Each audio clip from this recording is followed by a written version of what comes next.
What is up, everybody? My name is Kyle Matovcik. I am the host of the In Liberty and Health podcast, where we talk all things liberty, health, and wellness, and beyond. My hope is to encourage and spread the message of liberty and physical and mental well-being. I hope you enjoy all the topics we talk about with our guests. We're on all major streaming platforms, so please sit back, relax, and enjoy. Man, I'm doing as good as anyone can do getting buried by his 13-year-old son on leg day. I'm not going to apologize for not being on this podcast because I got to go see Metallica. So if that's a problem, kiss my ass. Okay? All right. All right, everybody. I got my first solo returning guest, the almighty Clint from Liberty Lockdown. Brother, how you doing, man? I am good, Kyle. I'm good, man. I'm fucking pumped up for this stupid debate I have to do in an hour, so it'll be fun. Nice. Yeah, well, who are you debating? I saw it, but I didn't quite look too hard. Yeah, his name's Hody. I don't know the guy, so I know that he was friends with a bunch of the people that joined the Mises Caucus. Sure. And he now views them all as being cult members. So I think it'll be a pretty easy counter argument when you have everybody in your life going one direction and you're the one standing aside going, you guys are all crazy. It's like, well, maybe it's you. I don't know. Maybe. Yeah. Was he the one who debated what's his face? Sam Whippinger from the Black Flag podcast, if I remember correctly. Yeah, he debated him and Jacob Daniel or Daniel Jacob. I always forget his name. Oh, yeah, that's right. Yeah, Jacob Winograd. Yeah, he's actually from my state. Jacob's will be coming on here in a few weeks. I didn't know this until I was hanging out with him at the LPPA convention here. He's a mechanic just like me, so we both, are absolute fucking retards because we chose to fix cars for a living. Dude, it's been probably 2 or 3 months since I think we last talked. I may be wrong because time seems to be dragging pretty slowly, but we were on Jose's show. And then before that, you did my show back in like December, I want to say. Man, that feels like a blink ago. That's crazy. It feels like a blink, but then when you think about everything that's happened recently, it's been complete and total clown world insanity. Dude, what's your read of everything that's been going on? Because I don't know if you saw, but Twitter is set to accept Elon Musk's offer. I see people saying that they accepted the offer. What's your read on that? I'm actually not surprised. I predicted this about 10 days ago, like right before Elon, I think, made the offer formally. Mm-hmm. I was like, Elon Musk by the end of this year will own Twitter. And a lot of people were like, no way. Mm-hmm. So I'm not surprised. I mean, when you have the richest man in the world and he wants something, he's probably going to get it. That's kind of how it works. So the fact that they put up a fight, I'm not at all surprised because they're so ideologically opposed to free speech. And I think that's really as simple as it gets. Like, they really, really hate the idea of us not being moderated. Like, they hate it. And it is an existential crisis for them. And on top of that, it gets complicated by ESG, where I think much of their stock value was propped up by BlackRock, Vanguard, State Street, the big ESG boys that were basically only willing to fund companies that defend democracy by banning everybody that disagrees with anything a Democrat says. Right. So yeah, I'm thrilled, man. Like, a lot of libertarians are very skeptical of Elon. I don't blame them, but I think that sometimes you just got to accept a white pill, folks. If a billionaire is saying, hey, I want to buy this to give you guys back your ability to speak freely, fucking cheer him on. Like, what are we doing here? If he buys it and it ends up being a disaster, what is it now? It's a disaster now. So who cares? That's my take on it. I've kind of bounced back and forth with this. My take on it kind of was, the problem with places like Twitter or places where woke ideology infests is that it's never a top-down thing, right? And if you read history, then you know that regimes are never held up top-down. They have to be enforced at every single level. So unless Elon's really willing to drop the hammer and say, look, if you're woke as fuck and you're not living by the culture I want to see in Twitter, I'm getting your ass out here, which it actually kind of seems like he kind of wants to do that. I don't see that being that significant. Now, it kind of seems like he's willing to say, all right, I'm going to fire some of these top executives, which obviously doesn't change the whole culture of Twitter, but it's definitely pushing it in a way that I think we would prefer. What's your kind of take on the culture of Twitter? Do you think that, him just getting in there is going to change it, or do you think it's going to kind of push it in that direction, or do you think it's going to be insignificant? Oh no, I think it's going to be very significant, actually. Mm-hmm. Yeah. I think that's why. I mean, they were giving their employees fucking days off to cope with the emotional trauma of him making the offer. These people are extremely fragile. People don't understand this. Like, this is not a joke. When they talk about safe spaces and shit, it's for real. Like, they need safe spaces because they can't compete with us in the idea space. Like, they can't. They can't compete with us. This is why no leftists will talk to me. They won't debate me. They won't do anything. They just pretend I don't exist, even though sometimes I'll have twice the followers they do. It's just like, it's incredible, man. So yeah, I really believe that Elon is coming in there and he's going to fucking clean house. If I'm wrong, I'll eat my words. But I think that he's serious about it. And there's no way you implement free speech and dramatically reduce the moderator's role at Twitter without fucking wiping out some of these true ideologues and these true believers. So I think he's going to do it. Yeah, and that's like I said from the outset, whenever I first heard about that, that's kind of what I thought, is that, look, if he's really going to do this, then you're really going to have to clean house with it, or else it's just not going to work, because you'll get completely overridden by the culture that's already standing there. Exactly. But this kind of goes to the larger ideas of the liberty movement, at least in my opinion, is that, look, if we're just sitting here screaming about Rothbard, then we're not worthy of influence, right? We have to be influential people in order to convince people of our ideas. Thank you. Right. And the right is now finally starting to catch on to this as well. And this is something else I want to talk to you about, because you're in the beautiful free state of Florida. Right. DeSantis is so freaking popular right now because he's willing to punch back. And look, yes, he's a Zionist. Yes, he's a neocon. Yes, when he was in Congress, he voted for all the spying apparatus. He has an abysmal congressional record. But as a governor, you can't say that this dude has not been one of the most effective people in politics today. Like I said, I disagree with him on plenty of things, and I think he'd be a horrible president. But look, he's willing to play the left's game. I got a video taken down for saying something about the election to the degree of it may not have been entirely legitimate, and that there may be some fuckery going on with specific left-leaning areas, which makes it very easy to mobilize votes. Well, Ron DeSantis is now looking at changing congressional maps, much like the left has done for years and years and years. But this goes to the larger point of Ron DeSantis is willing to punch back. The reason why the establishment was so scared of Trump wasn't necessarily Trump himself, because every time it came to do something meaningful, Trump bowed, right? He signed on all the stimulus. Whatever the state wanted, he gave the state. It wasn't Trump himself. It was the fact that he showed culture. He had the rhetoric that got people riled up and got people culturally awakened to get them mobilized. 54,000 people came up here to Butler, Pennsylvania, the middle of fucking nowhere, right? Where there's, just trucks, hookers, trailer parks. That's all there is up here. 54,000 people came up here to Butler, Pennsylvania, wearing MAGA hats, chanting, "We love you" to Donald Trump. That says something. It's not the man himself. It's about the culture. I could not agree more. And I think that the real threat to the left that is presented by the DeSantis/Trump movements is that the conservatives have been cowed. They don't believe that they have the capacity to implement anything that they believe in politically.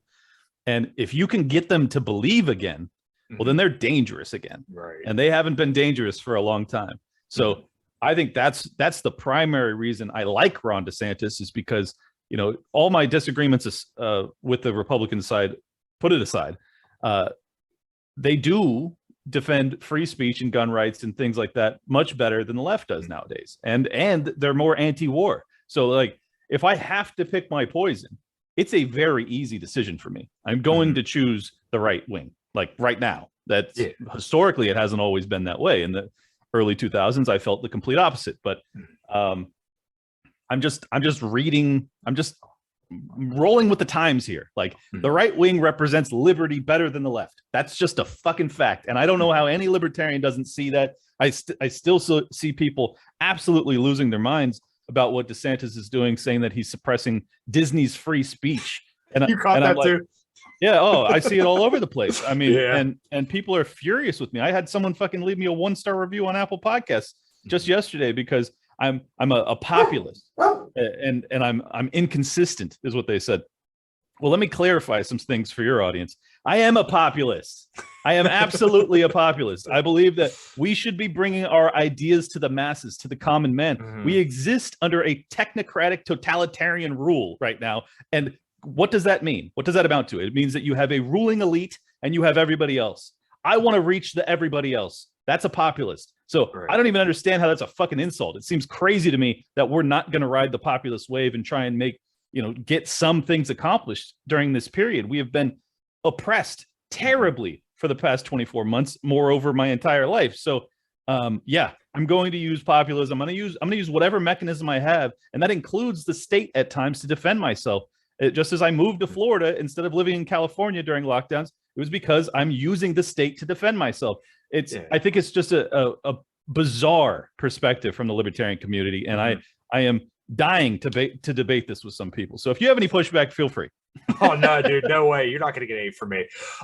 Initially, I was very, very anti-right, but thankfully to some of the paleos and the post-libertarian guys, I've listened to their points a lot, and I've changed my mind a lot when it came to strategy within the last year or so. And over the last 2 years, I really think libertarians shouldn't be quite so picky. Everybody knows the saying, beggars can't be choosers. Well, at this point, unfortunately, we are beggars for liberty, right? Fuck yeah, we're begging. After we were locked in our homes for, I was telling the story on a podcast recently, but my fiance, when she worked for Philips, which is a respironics company here in Pennsylvania, they literally gave her a note that said, hey, if you're pulled over by the police, and this was like March, April of 2020, show the police this note so that way it's okay to go to work. Like, just think about that. Imagine being in 2019 and leaving your house with a note saying you're allowed to leave your house. Like, that is absolute utter insanity. And this is what your government did to you. So at some point, when are you going to say that, okay, whatever gets us further away from this, yeah, it may be a bitter pill to swallow at times, but it's a step in the right direction. And I feel like a lot of libertarians over the last 15 years, 20 years weren't willing to say, okay, well, this is a step in the right direction. And there is a gray area where you could say, okay, well, I'm not willing to go all in on this, but okay, maybe this is the lesser of two evils here, is, as much as that's a bad, colloquialism or whatever you want to say. Yeah. This is lesser of the two evils, and I'm willing to go with this. And it may not be entirely aligned with my principles, but I'm willing to at least push things in this kind of direction. I feel like DeSantis and the paleo guys are more on that kind of wing. And I have a lot more respect for that, because they say, hey, this is a flawed solution, but it's a solution nonetheless. So what would you rather do? Just sit here and scream on Twitter, or do you actually want to do something? Well, see, my position on it is pretty simple. If you have someone with political power that is willing to claw back liberty in any fashion, why would you not be a supporter of theirs, in the sense that you can then threaten to remove your support? If you just stand opposed to them just on principle, like, oh, you're a statist and you're a Republican, so obviously I oppose you off jump. Well, then why do they have to listen to you? They don't. Right. So you now have a governor who is willing to fight and sacrifice political capital to try and alleviate some of the problems that the left's creating in this country, things that libertarians hate. Yeah. So if we are willing to support this guy when he does good, then we can actually mold what he is doing moving forward, or at least have some influence in it. If we don't, if we just say, fuck this guy, he's a Republican, he's a statist, then he's gonna do whatever the worst aspects of conservatism demand. So I would prefer that we actually have some hand on the lever of power here and say, hey, you have the libertarian community supporting you to some extent right now. Don't fuck it up. Don't lose us. We can actually be the deciding factor in your next election. Yeah. I think that's a way that the libertarian community could actually get some truly libertarian ideals passed. And it's like, one other note I wanted to make about the free speech of Disney thing. Disney's a multinational, multi-billion-dollar corporation that owns many American politicians. To talk as if they have a constitutionally protected right to speech when they are actively circumventing our Constitution by being a crony operation, fuck Disney. I don't understand how any libertarian is going to come to their aid in this moment.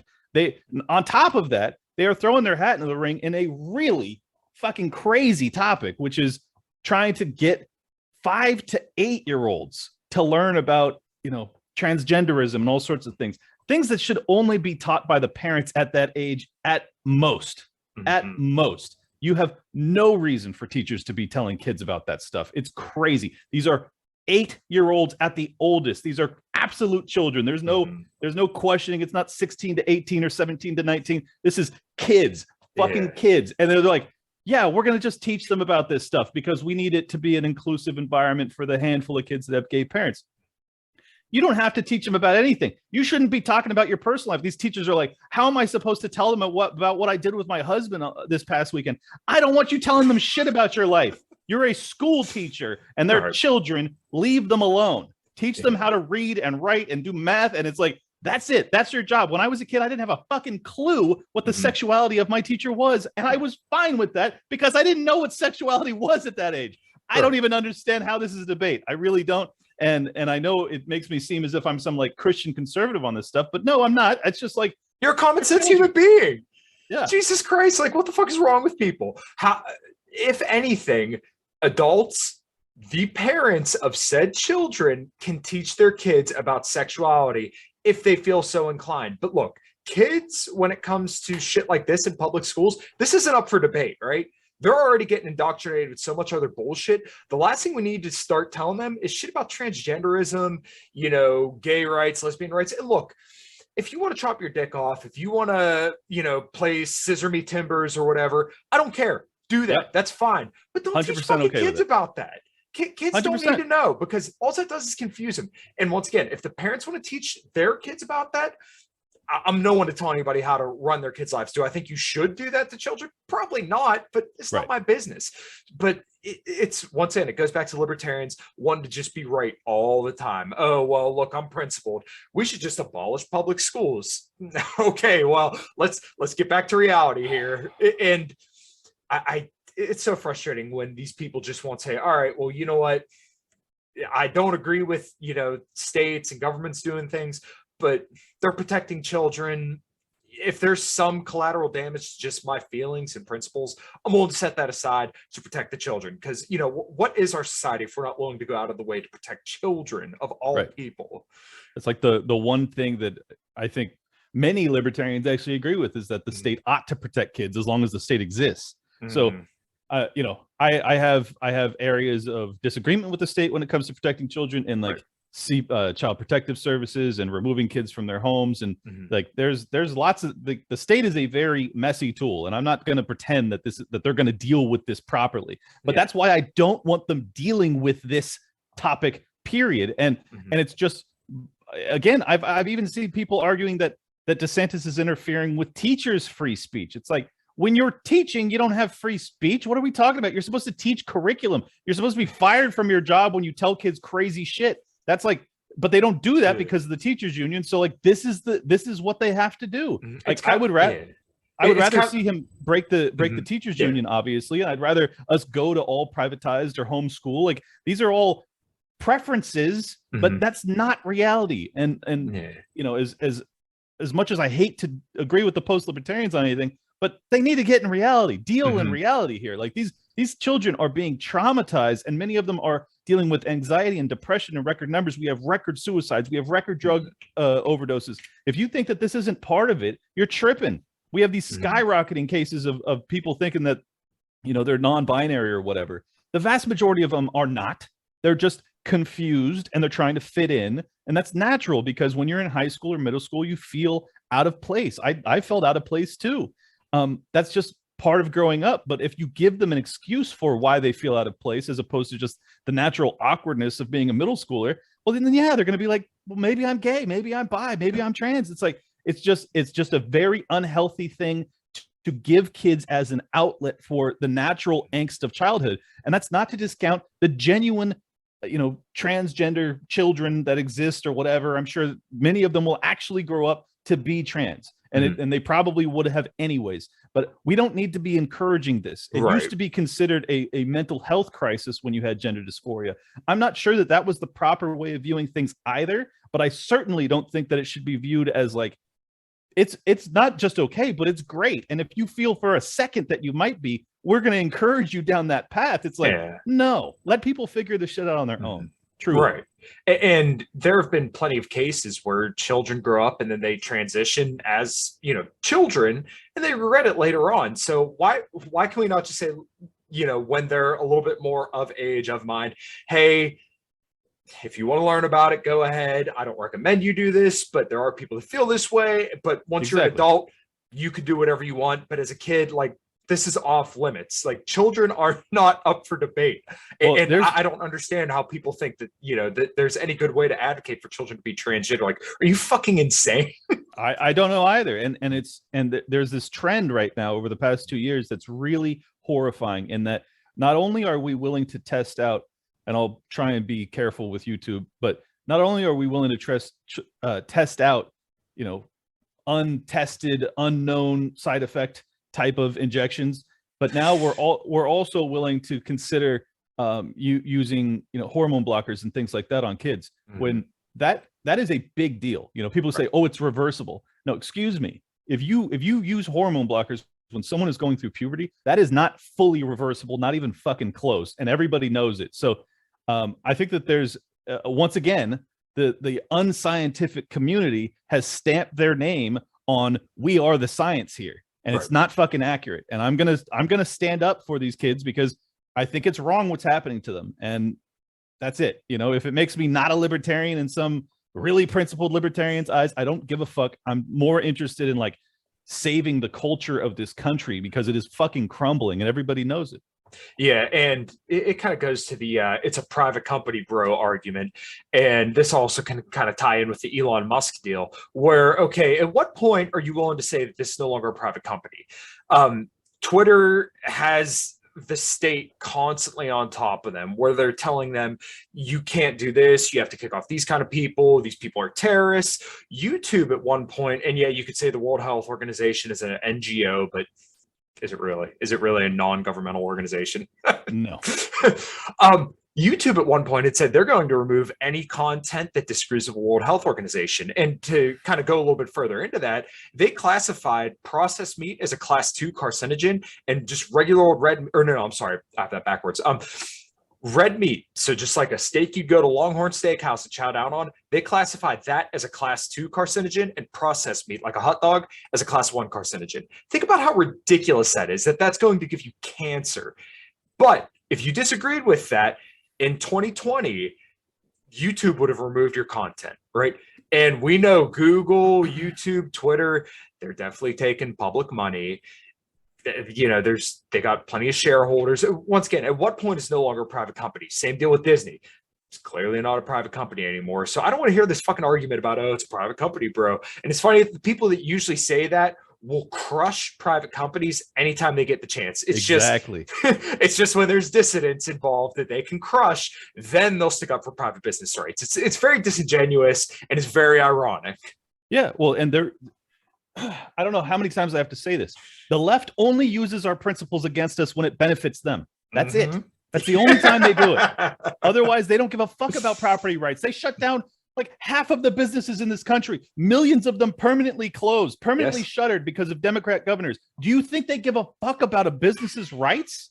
No, of course they don't. So just disregard that. If you want to have a principled debate about whether or not we should respond in kind, I'm fine with that. But don't play into your enemy's hands, and they are our enemies. If you shut down 1 million fucking businesses in this country, you are my enemy, period, point blank. Yes. No compromise. You are my fucking enemy, because you are breaking the back of this economy, and you're doing it, and you're forcing more people onto the dole. I despise these people. And to your point about, the delineating line between what is a private and a non-private company, or a, crony or fascistic arm of the state, like there's all gray area and gradients here. I had Judge Andrew Napolitano on last Thursday, and we discussed this, and he said, I think he and I disagree on this. Actually, I think I'm a little bit more extreme than he is here, but he was saying that there is actually, like, categorically, there are areas where a business is so deeply embedded in the government that through constitutional law, like the Supreme Court judges and stuff like that will say, like, we can't tell the difference anymore. So this business now has to honor the Bill of Rights, with, like, the business has to. So I think that there's a real good argument to be had that Twitter and Google and all these other companies that have made billions of dollars off of their affiliation with the government, be it spying on the American people, selling that information, that data to the government or the NSA or whatever. Yeah. All sorts of shit, censorship. The fact that they go up on Capitol Hill and they get told that they have to have increasing moderation, aka censorship, upon any dissident viewpoint. Like, I don't know if these companies are private anymore at all. I really don't. And Judge Knapp said there was this case of AT&T where they actually had NSA employees that were sitting in AT&T's offices. Like, and he was like, so I think he's like, so in that office, clearly that is not a private business anymore. But does that apply to the rest of AT&T? And he was kind of making it sound as if he didn't think that it makes all of AT&T no longer a private business. I disagree. I say that money is fungible. So if you are profiting from the government in one area in a significant way, obviously if it's very minor, I'm not going to say that you're not a private business, but if it's significant, like if a huge portion of your bottom line comes from some sort of affiliation with the government, fuck you. I don't care.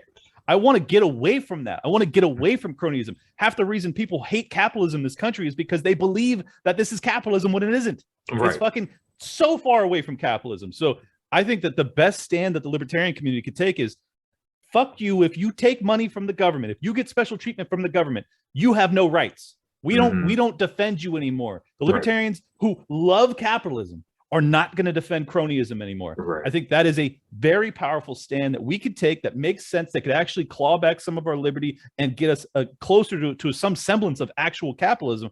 I don't see any downside to it. Not to mention, it would also bring in the populist left, who hates corporations to begin with, and it would bring in the populist right movement, who has now identified that big business is not their friends, that they hate the censorship, they hate big tech, they hate all the businesses that threaten to fire them from their jobs if it weren't for taking an injection, things like that. I think it's a huge opportunity, and it's also, in my opinion, maybe it's a consequentialist argument and people hate it when I make those, but I think it's a pathway to getting real liberty in our lifetime, and I think it would be a huge mistake for us not to take advantage. Absolutely. I completely agree. And I like that you brought up the left as well, the left populists, because not that I think that they're necessarily better than the political right, because the political right, in my opinion, shares a little bit more of my personal values in the, regards to like social conservatism, but that doesn't mean we still shouldn't work with these people, right? Of course. So, I put up 2 podcasts recently. I don't know if you've had a chance to listen to it, but I did one on the GOP paleo strategy, critiquing the Libertarian Party, and then pretty much the same way the other way around. And they seem to be really, really popular.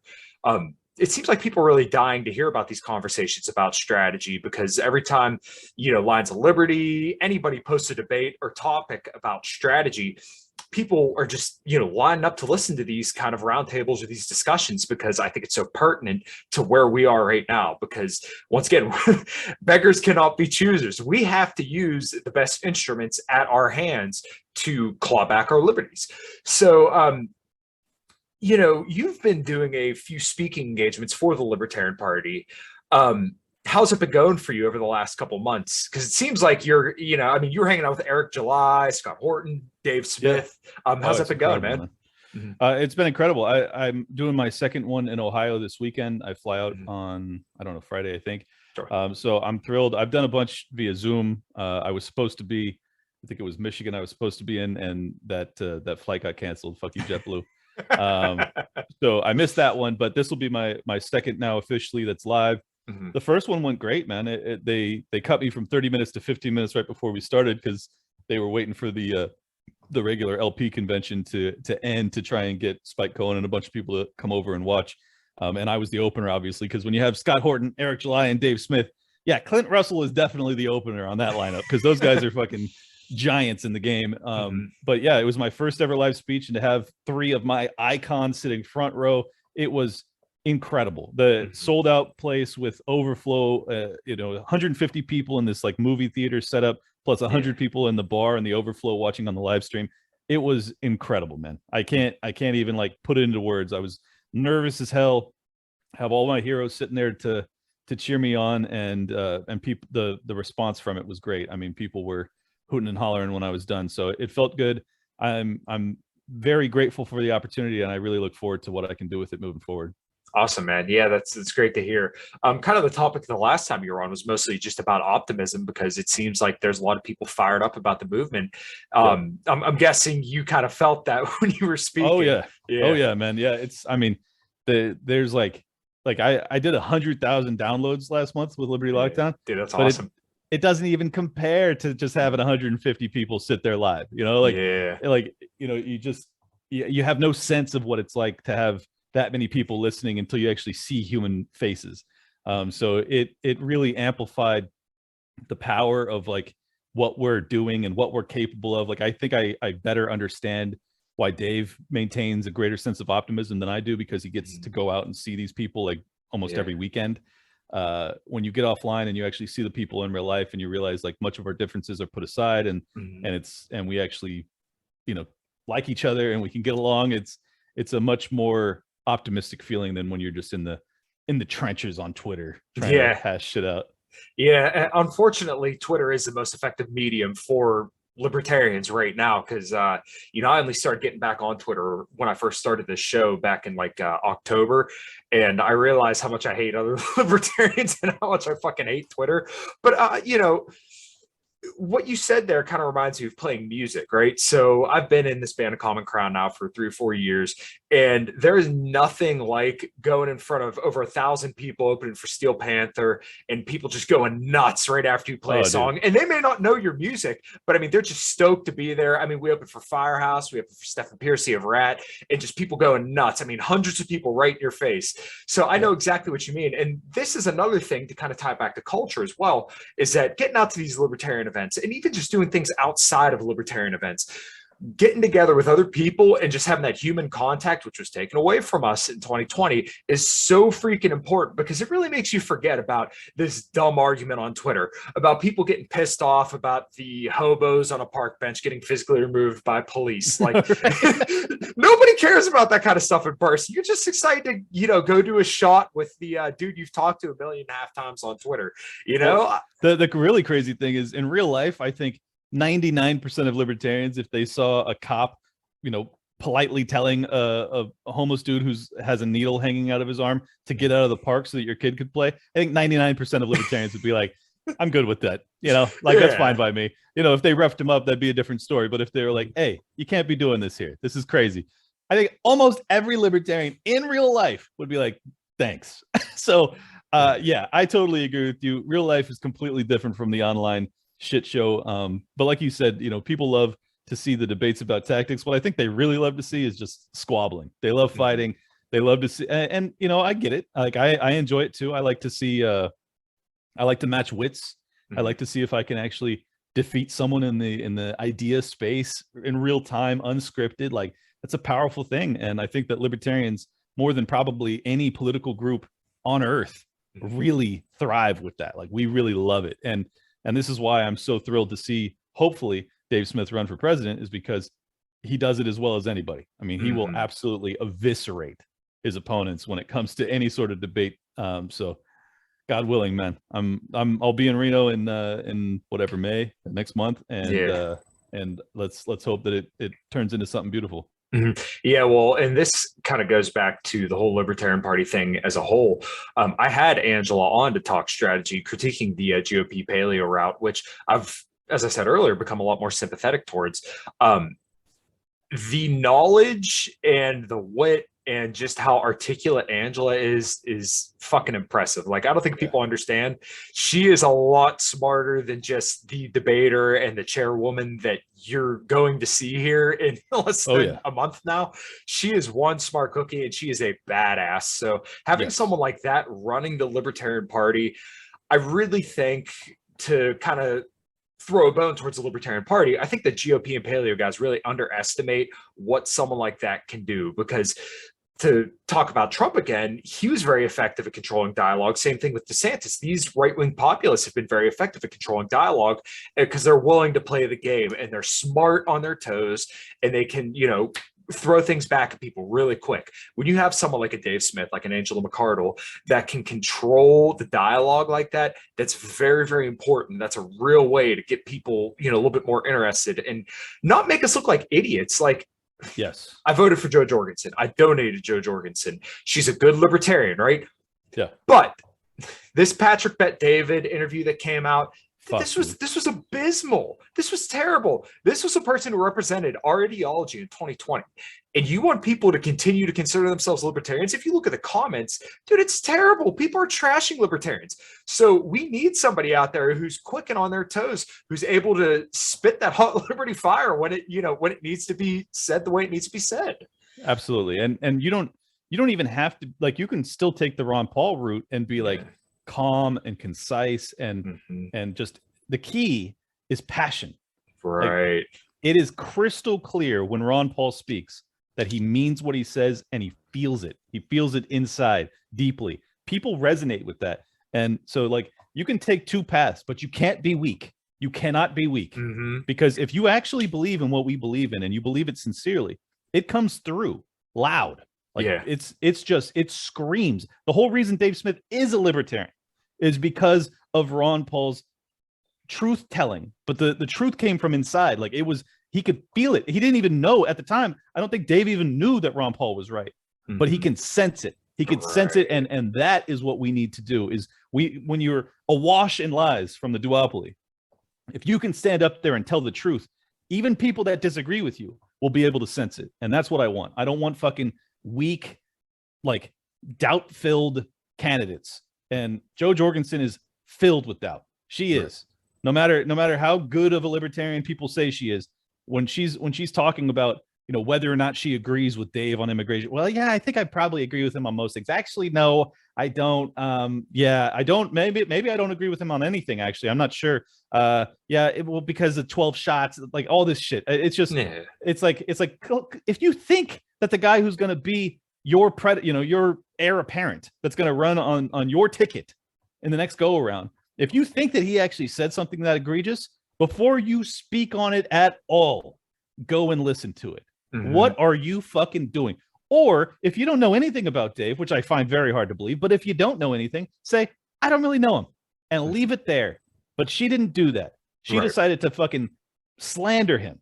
And it's just like, it's reprehensible. I would never do that to any of my political opponents. And Dave's not her political opponent. Like it's just bizarre, man. So yeah, I was very disappointed with that appearance, and I have a feeling that Dave will probably get a chance to go on Patrick Bet David and represent us in a truer fashion. So let's hope that happens.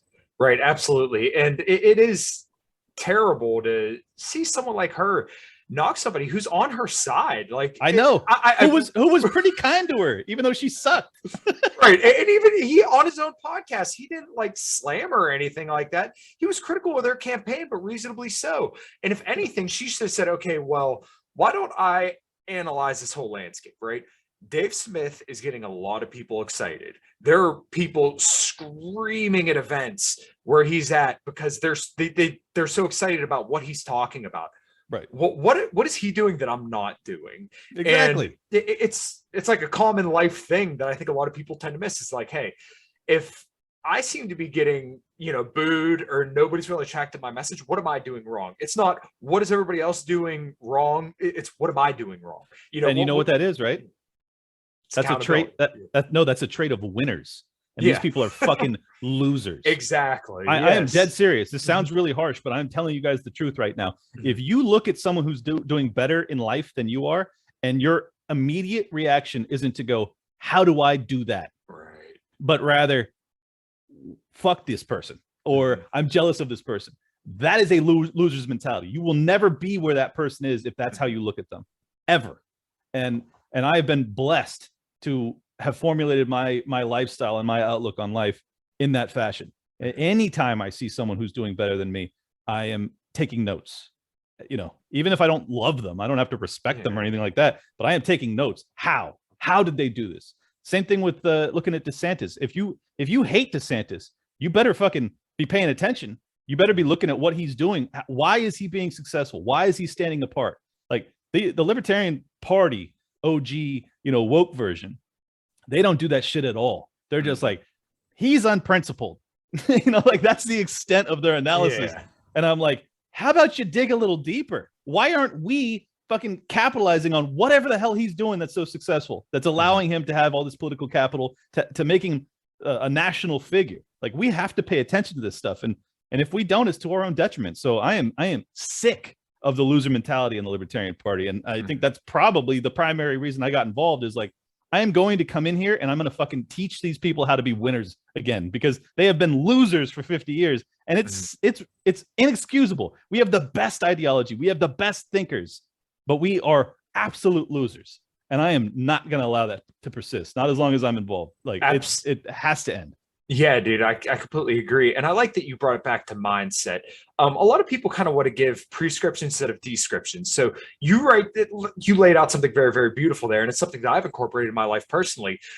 When I was growing up and first starting to work on cars, I remember watching all the guys who made all the money in our shops. And I'm like, okay, what did they do? Why are they successful, right? What can I learn from them? And even the people who aren't being successful, what can I learn from them? And guess what?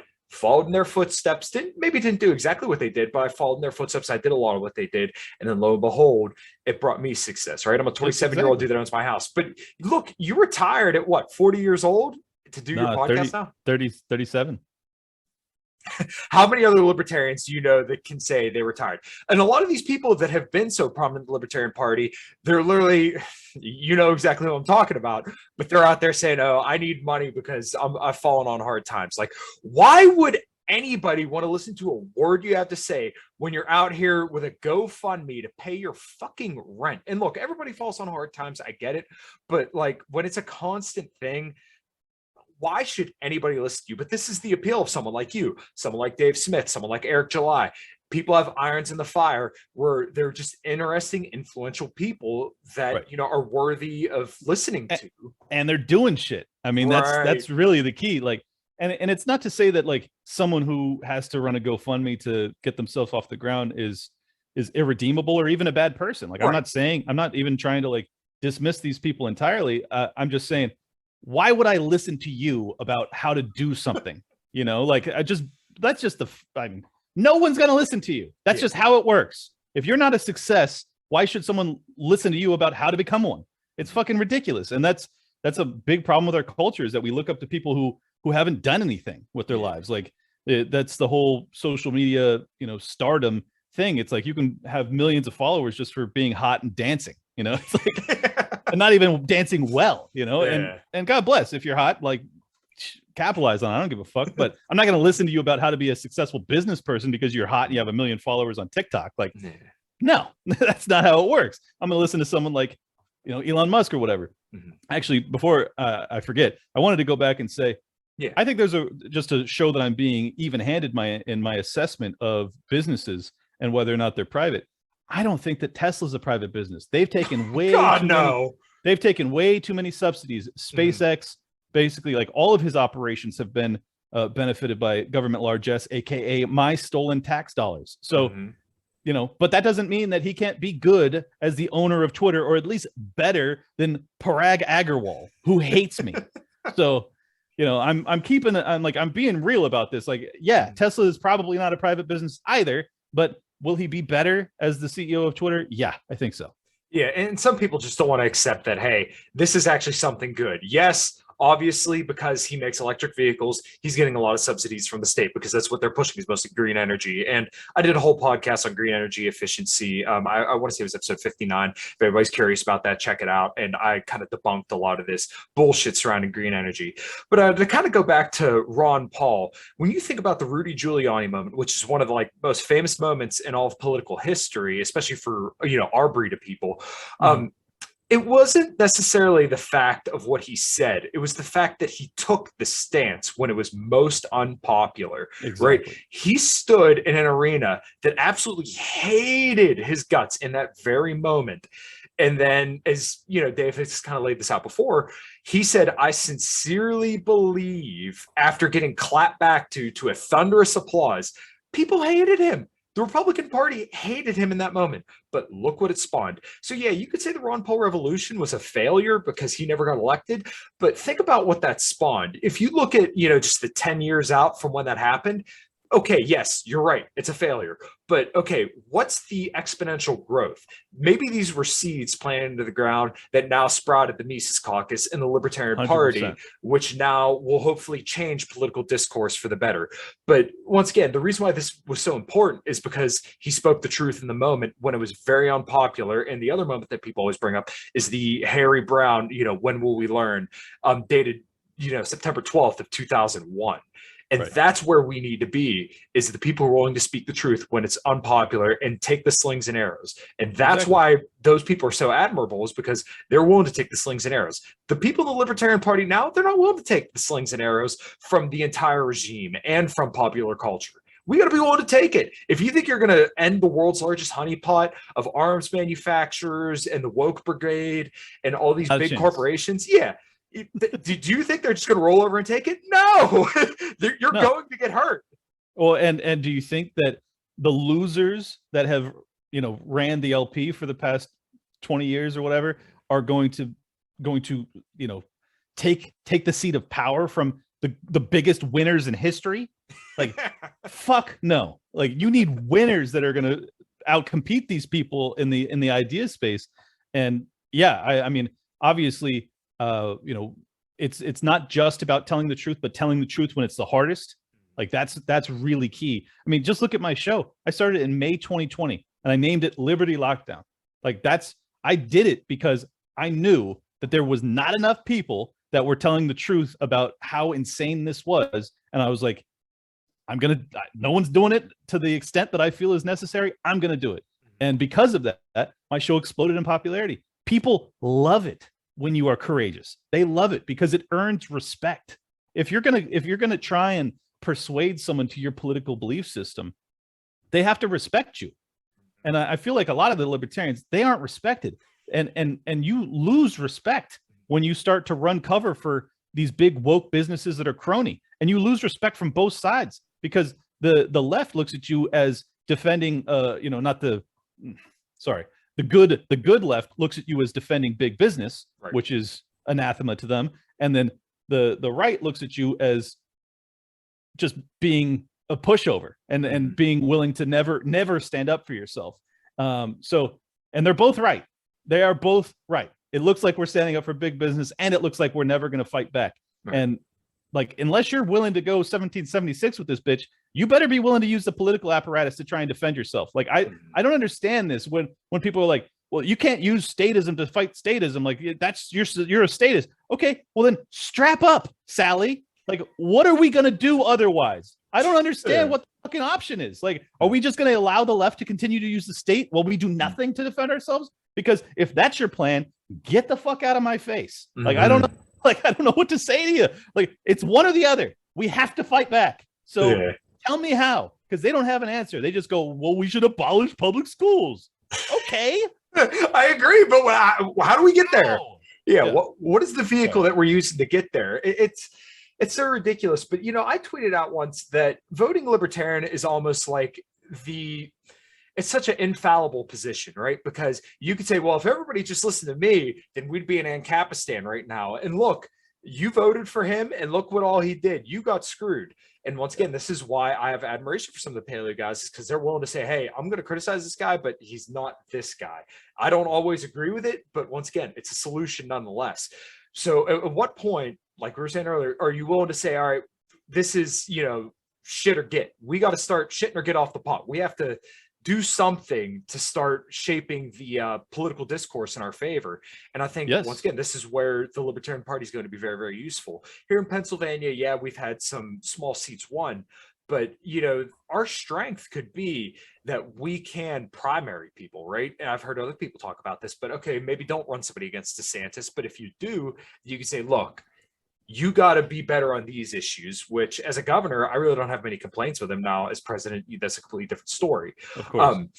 But I think that's where the Libertarian Party needs to be. And the other thing that I've been thinking about a lot about lately is happy warriors, right? We got to be people who are passionate about what we do, because if all we're offering you is the black pill and that this is going to be the worst thing you've ever done, why do it? Why does anybody care? Why, No, why even leave your house? Of course. And I'm certainly guilty of being blackpilled at times myself. And I've probably blackpilled my audience on a few topics because they're very dire. It's like, it's a steep hill, but I've always been of the belief that you got to eat your vegetables. Like you have to know what you're up against. And no matter how painful it is, you got to look it right in its face and fucking like measure that bitch. See how you can defeat it. And you can't defeat things that you can't see. You just can't. So yeah, I'll talk about really dire things and really dark topics, but I always, the whole reason I'm talking about it is because I still have hope. I still believe that we have a chance here. And I think that we have the greatest chance in our lifetimes, even greater than the Ron Paul revolution. I think we have the greatest chance in our lifetimes, maybe in the history of this country since the revolution, to really turn the tides, culturally. Just look at the incredible work that James Lindsay has done, educating people on critical race theory as well as ESG.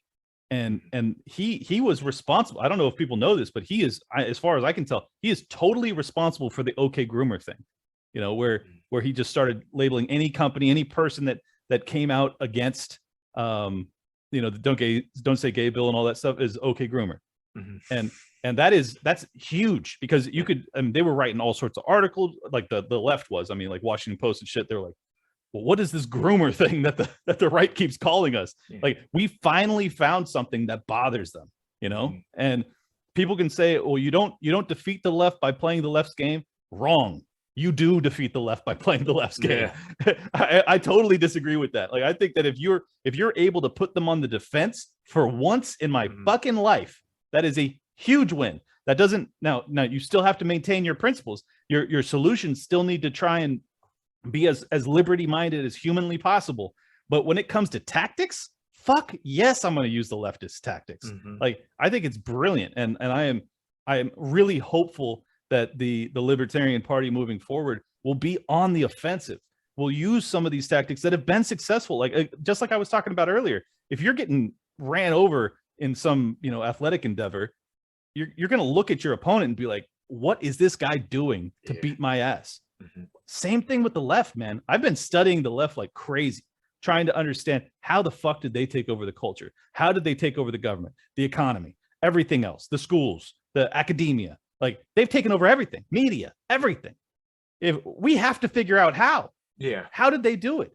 And if we can outcompete them, if we can just have our handful of decent billionaires buy out their businesses, okay. But I don't think that's a permanent solution. I think that we're going to have to figure out how to actually play the game on a grassroots level. And I think that if people are paying attention to James Lindsay, he's got the keys to that castle. Yeah, it's funny. I've seen a few people who are more in our camp than any other camp criticizing James Lindsay. And look, I don't agree with him on everything either, but like, you have to realize how effective he's been when it comes to discourse and, kind of just putting this stuff on blast. Where, do you know why? Because he has studied the Marxist dialectic. Right. Absolutely. He is literally weaponizing Marxism against itself. It is fucking brilliant. So I don't know. I haven't actually seen that much pushback from our community. I'm curious what they had to say against him.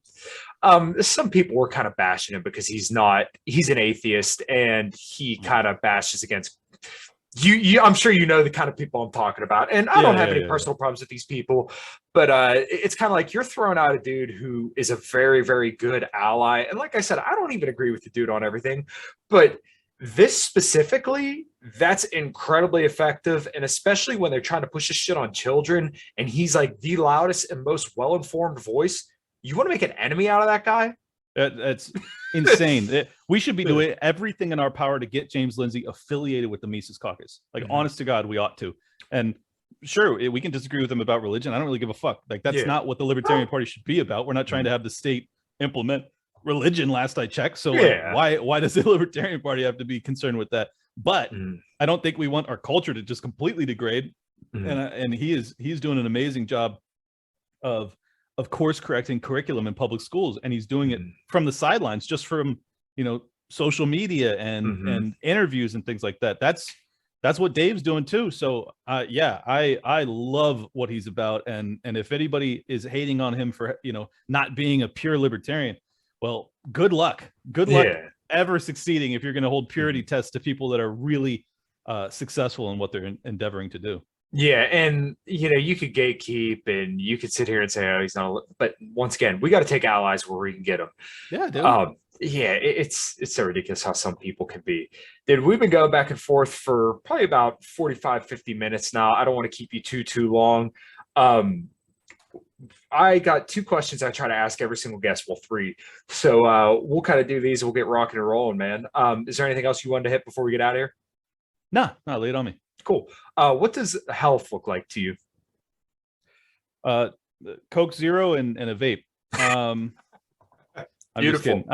I mean, health is, well, I mean, I work out every day, so I think that's key. I actually had to do it primarily for my mental health because when I wasn't taking care of my body, my mental health started to degrade. So in my mid to late 20s, I just became a gym rat, and I started to work out every day, and I basically have worked out 5 days a week ever since. And I think that has benefited me in immeasurable ways. Your social life improves. You get girls easier, of course. You actually get more friends, just period, because people tend to like to be around people that are just seem happier. I'm happier too because I'm in shape. Like it not just because I feel more confident, but also because my mental health is better, because I have more endorphins, because I'm constantly getting that flood. So I think that's part of it. And then for the libertarian community, I think probably the biggest area of health that we lack, other than physical health, which having gone to Libertarian Party conventions, a lot of us lack physical health. Yeah. Is the the peace of mind, the mental health side, that because we are so inundated, we're so aware, and then we're so inundated with so much negative information because we understand how upside down civilization is right now. It can be very hard to combat that if you don't have some sort of mindfulness practice, meditation, yoga, things like that. I really believe, I mean, therapy, if you want to go that route, is probably advisable too. But more than that, I think mindfulness and meditation and yoga are top of the list. If anybody's really struggling out there, I would highly recommend it. Nice. Yeah, I completely agree. All that stuff's great stuff. And yeah, I definitely push libertarians especially to kind of get a little bit more exercise in, because the clarity of mind, especially like I used to do a lot of running, especially back in like 2020 when COVID got, first kind of came about. I remember just running all the time. And there's something just, I can't even describe it.